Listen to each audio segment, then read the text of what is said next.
So, I think Ssbbw Mary is dead now. I'm not 100% on this because this is coming off of a broken memory and recent events. So I feel like shit, and I feel like shit because I have hepatitis. Before that, I had the neurovirus. You see, I'm about to explain what that has to do with Mary Boberry being dead. You see, when I was in Ackworth, there was this weird thing where Blondie was like, something, you're gonna do this thing. Obviously using that portal or whatever, they predicted this or whatever fucking shit. I don't give a fuck. Fucking whatever you do, don't do it. And I think I did it. When I came out of the infantilized state and then was suddenly like, oh my god, why would you do this to people? I sent that video to Mary on Twitter. I think it was Twitter. It might have been Instagram. And I think they have to kill her if she watched that video. And I think what happened was, my brother likes going to this coffee shop down here called Houte, Houte.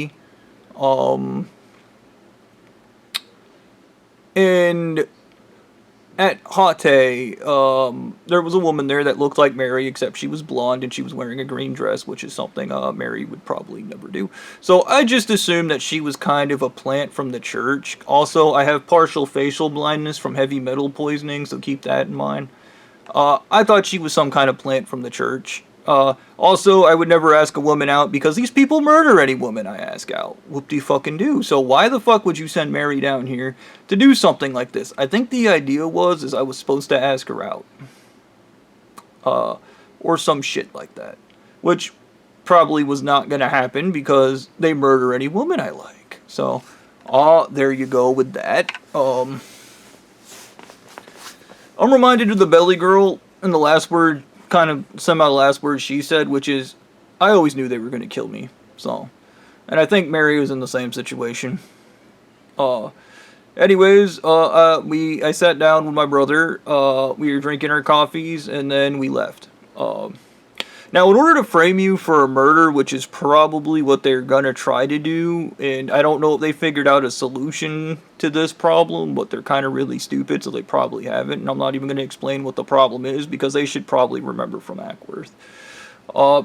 Anyways, they steal something you drank out of, and then they place it at the crime scene, or they steal something with your DNA on it, and they place it at the crime scene. That's how they frame you. And then their fake investigative team takes over the investigation and goes, DNA was definitely there, he did it. It wasn't our fucking church leader who goes around murdering people for no reason, because he's a violent, stupid bastard with a heavy metal brain. But, yeah. Anyways, what does me having hepatitis have to do with any of this?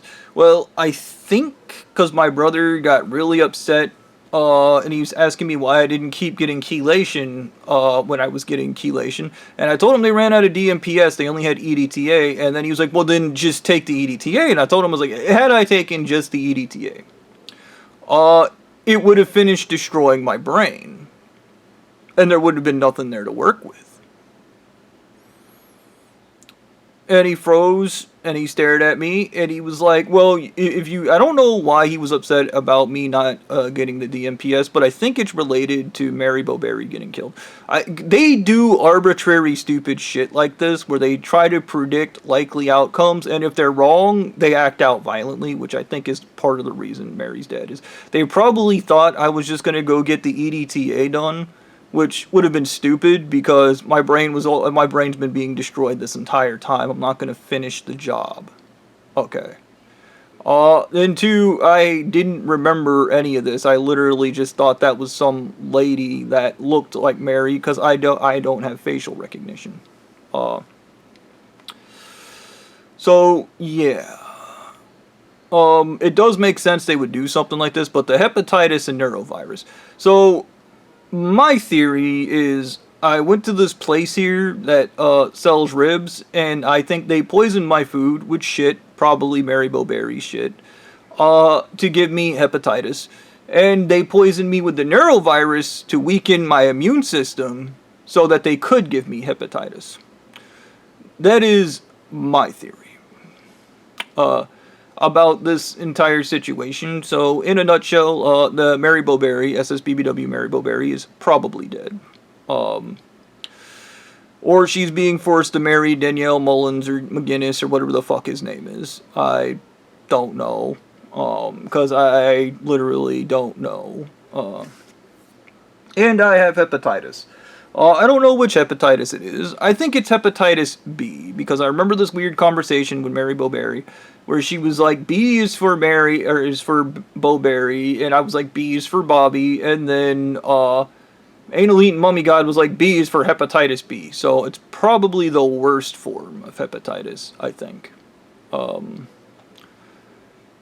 If I remember correctly, because these was like 10 or 15 years ago, or some shit, when this shit was going on. So, yeah. My brother got really upset about me not doing the DMPS or continuing the DMPS, which, no, they wanted, and like I said, I had a theory that they probably interfered with the DMPS, because they do not want you getting better. You are not entitled to your health. Their retarded church leader is entitled to your health. They are entitled to your mental well-being. They're entitled to your sex life. They're entitled to everything, because they're fucking malignant narcissists, and they're moderately fucking retarded. And they're going to terrorize you unless you move to China. Because I remember this guy called when I was in Ackworth, asked me a series of questions about the church, a series of questions about their brainwashing and all their bullshit.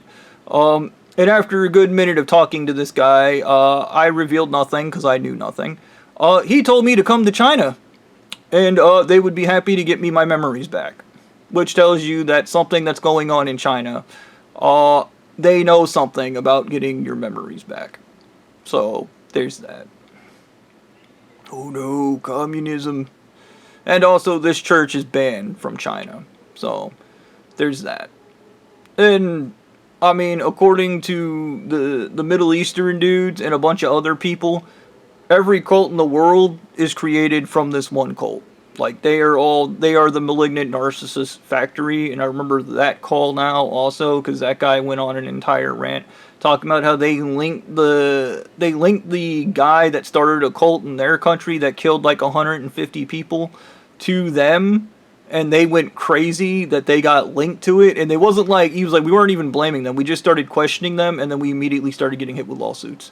And he's like, because they were trying to cover it up, and we knew they were trying to cover it up. And then, like, yeah, he had a whole explanation in regards to that shit.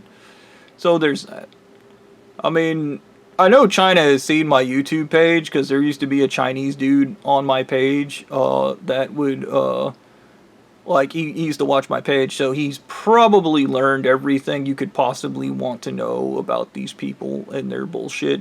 And it probably, I remember saying this to Anal Eating Mummy God, because they were talking about the Chinese rewiring camps and how they can't figure out how they crack people. Probably just give them chelation therapy. Because something about heavy metals gets you stuck in a specific mindset. It gets you permanently jammed in that wiring, and you are stuck there. And you have to use LSD to change the wiring. So once you use the heavy metals to get somebody stuck in a PTSD-like state or terrified state, you then use LSD to move the wiring around while they're in that state to alter the brain. And I'm pretty sure it has to be LSD, because LSD increases neuroplasticity when it's active. And then when it wears off, the neuroplasticity gets stuck in that new way as opposed to the old way. And this kind of feeds into that stupid shit Blondie was going on about never being comfortable, always be uncomfortable all the time, like live in discomfort, blah blah blah blah blah blah blah blah blah. And that's wonderful if you have LSD. Once again, even when I wish they weren't allowed to use LSD, Anal Eating Mummy God made it a part of the rhetoric of the church that they have to have LSD. Because he recognized how integral LSD is to his brain. Because without it, he's nothing. Neither is any of the other church members. They're all codependent on drugs. I was right in high school. That's what that means. You might go, Bobby, you don't really seem to care that much that Mary Boberry's dead. I have some kind of weird trauma wound about losing loved ones. I don't know, don't care. I mean, I care. I don't react emotionally anymore because I think I'm used to it. I think it's expected, kind of like the belly girl. I knew they were going to do this. I keep having weird dreams about having sex with Mary Boberry, which is kind of off-putting and bizarre, but that's neither here nor there. So, yeah, the world may have lost Ssbbw Mary Boberry, and these dickheads are trying to frame me for the murder. My brother and I went to this place called Cub Cow. It's a Thai place, and when I was there, a blonde-haired, blue-eyed guy came running into the restaurant. This was probably 3 or 4 days after I saw Mary at the HOUT place.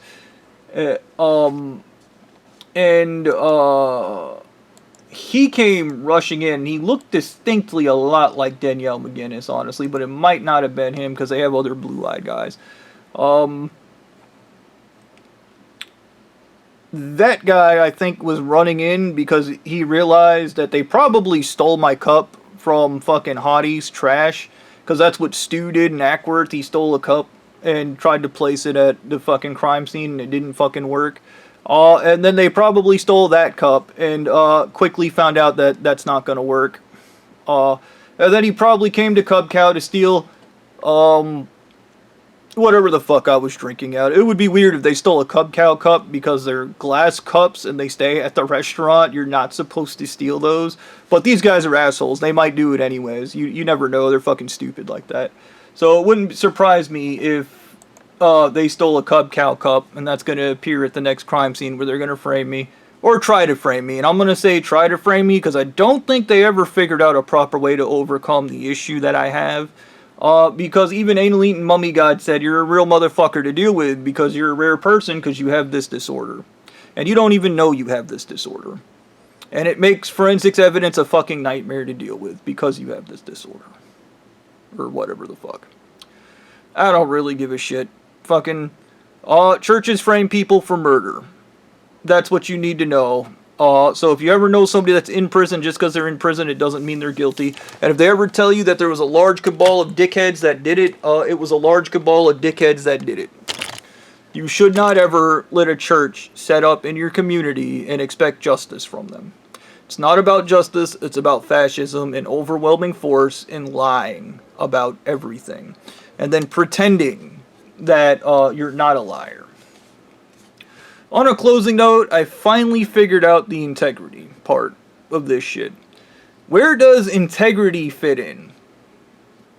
And I keep calling it obedience, which it is. And I should probably do an entire video on this, but I'm probably not. So if you want to know where integrity fits in this, it's actually straight simple. The church leaders and everybody in this church are emotionally stunted. What's emotionally stunted mean? It means they're stuck in the mind of a child. What does a child like? If you're a good adult, you know the answer to this. If you're a bad adult, and you should never have kids, you don't know the answer to this. The answer is consistency. This came up when I was talking to the wives in the desert, and they started talking about how the former president absolutely hated it when people were inconsistent, and he would lose his fucking mind. That's because every child loses their mind when something is inconsistent, when care is inconsistent, when care is chaotic and far between, when care isn't properly provided. A child loses its mind. Because that's called emotional dysregulation. Because the parent has created uncertainty in a certain world to the child. Mom is going to have my favorite juice box when I get home from school. Oh no, it's not here. I'd better cry. This is the same response to every member in the church, and this is why integrity is key. Integrity normally is key because integrity says I'm a trustworthy person. It says you can trust me with this task. I have integrity. To these people, integrity is key not because of the trustworthiness. Because remember how fast Blondie destroyed trust. Remember how fast my ex-cuddle buddy destroyed trust. All of these people destroyed my trust in them. And then we're like, why doesn't he trust us? Well, they don't understand that because a byproduct of their integrity, it creates trust, but they don't do integrity to develop trust. They do integrity because they're emotionally stunted, and it provides consistency to the emotionally stunted, malignant, narcissist church leader. He asks you to kill your family, you're going to kill your family because of consistency. He needs to know you're going to do those things because he needs to know he has absolute control. And that is the loop of integrity in this church. And this is why they ramble on mindlessly about it. As if it's something beyond something beyond something. It's because they're children. And they want milkies every 3 hours. And if they don't get milkies, they're going to throw the biggest tantrum on the planet and probably kill somebody to teach you a lesson about not giving them milkies when they wanted milkies. Thank you.